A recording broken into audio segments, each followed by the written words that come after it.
Final Fantasy, when you think about it, is really just a collection of concepts that have been evolving for 35 years. Previously, here at Everything is Final Fantasy, we took a look at the franchise's 10 defining attributes, but these are primarily the intangible ideas that make up the franchise. What about the more tangible and specific bits of iconography? My name is Drew Kreisman, I'm one half of the Final Fantasy Weekly podcast, and these are my picks for the top 10 most iconic and recognizable symbols that make the series what it is. Starting with number 10, Twin Worlds. More broadly here, I could have picked duality, which is portrayed in a myriad of ways throughout Final Fantasy, but perhaps none is more prevalent than the recurring motif of the Twin Worlds. Whether it's the Earth and Moon, like in 4 and 8, Worlds of Balance and Ruin, like in 6 and 15, Terra and Gaia in 9, or more mystical concepts like the Lifestream or Farplane of 7 and 10.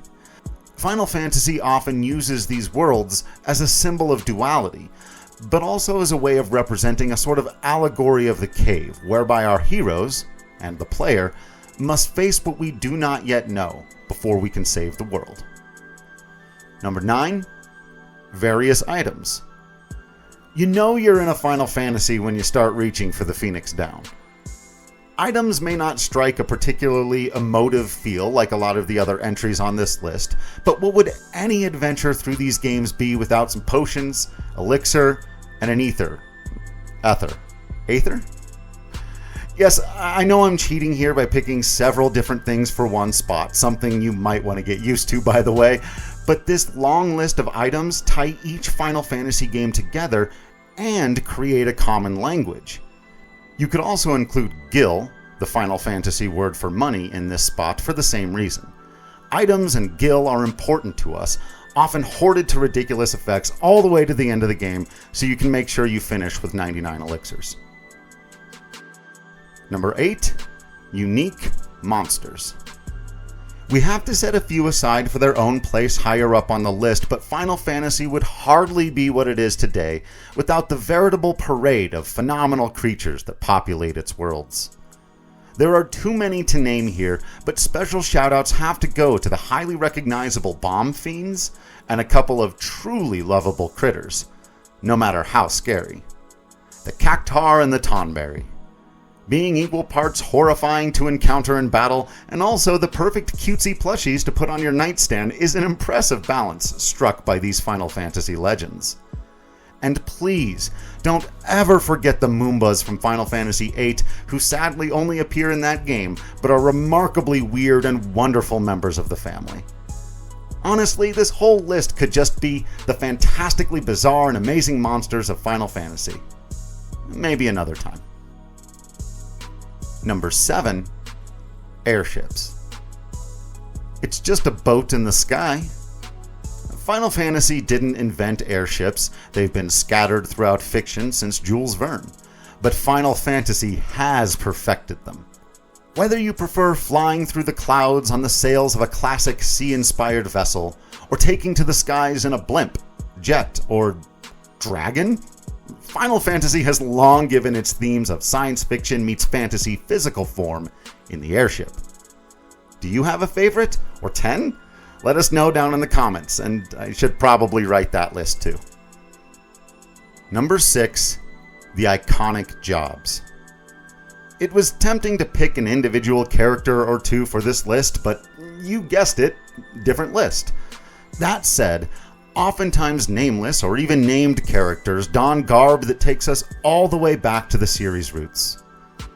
The white robes piped with jagged red for the White Mage is an iconic look, whether sported by one of the original Warriors of Light or Princess Garnet kidnapping herself.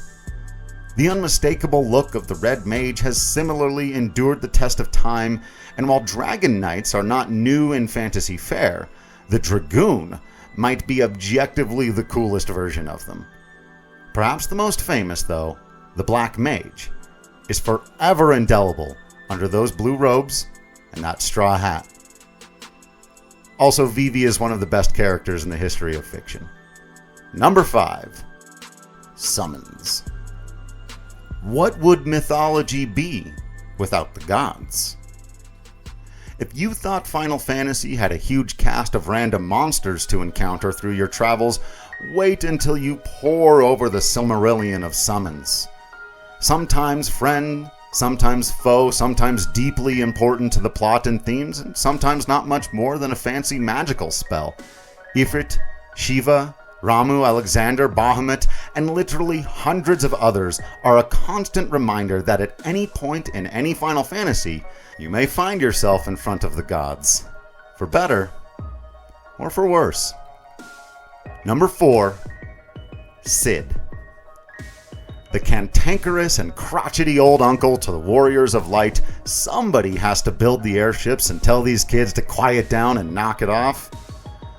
Every once in a while, Cid is an unrepentant asshole who never strays away from whatever evil empire or corporation he's been enthralled to.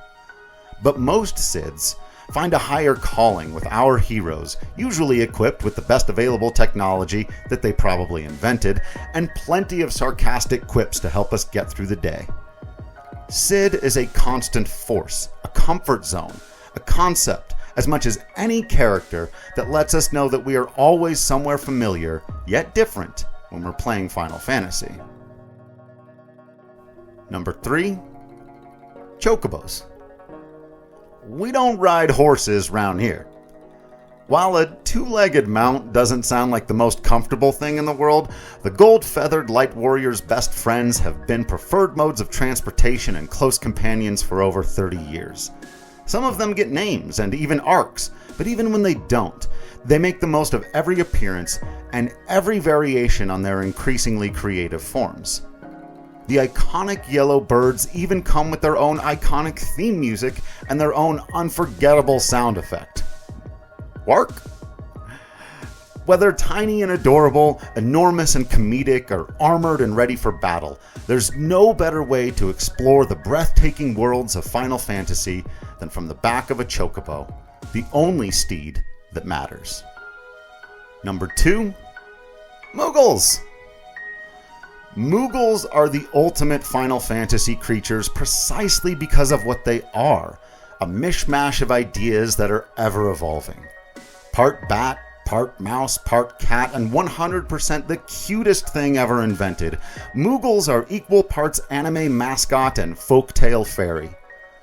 Like the series itself, they have evolved and changed into a myriad of iterations, and people are bound to have their favorites, but all are endearing in their own way. Mughals often tie us to the spirit realm of any given story, and often to the past. They might carry correspondence or dispense sage wisdom. They might aid you in battle or even join your party. Whatever form they take and whatever role they play, Locke Cole of Final Fantasy VI was right. Mughals, we are forever in your debt. And number 1, crystals. The legacy of the crystals has shaped our hearts since 1987. Even when they aren't specifically called crystals, Final Fantasy can't keep itself away from materia or magicite or spheres. These crystalline orb-like magic objects contain the power of the natural world. Give our heroes superpowers, teleport us across the land, show us the past, and connect us to the spirit essence of the Final Fantasy multiverse. Thank you for watching and listening. This is the first one I edited, so let me know how I did. And a big thank you to Avernicus, Your Noble Truths, and Twinstrumental for the music. And of course a big shout out to all of our Patreon subscribers. Let me know what I missed or should have mentioned down in the comments. For more Final Fantasy content, check out patreon.com/ffweekly, and for more nerdy content of all varieties, check out patreon.com/dcproductions.